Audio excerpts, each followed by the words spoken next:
সময়ে আমাদের ছেলেমেয়েরা যে পরিবেশে বেড়ে উঠছে, এখানে নিজেকে প্রকাশ করা, নিজেকে উপস্থাপন করার দক্ষতা যদি থাকে, সে পথ হারাবে না, সে লক্ষ্য অর্জনে ব্যর্থ হবে না।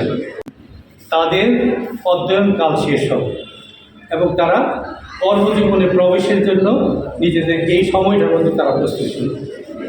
এক্ষেত্রে তাদের করণীয় হচ্ছে প্রত্যেকের আগে নিজেকে আবিষ্কার করা। আমি কে আমার সামর্থ্য আছে, কে আমার দুর্বলতা আছে, আমার সামর্থ্যটা কি, আমার দুর্বলতা কি, আমার সামনে সম্ভাবনাটা কি, আমার পারিপার্শ্বিক পরিস্থিতির কি, আমার সামনে সুযোগগুলি কি আছে, এগুলো বিচার বিশ্লেষণ করে আমি যেন আমার লক্ষ্যটা স্থির করি।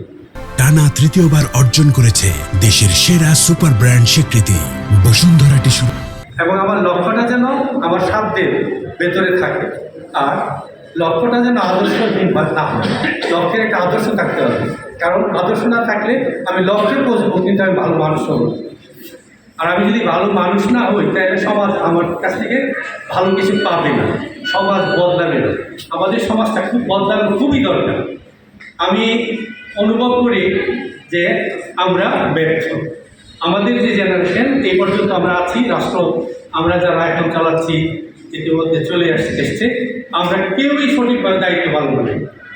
আর যদি আমরা সঠিকভাবে দায়িত্ব পালন করতাম, তাহলে 54 বছর পরে এসে আমরা এই পর্যায়ে থাকতাম। আমরা এখনও পথ হারা।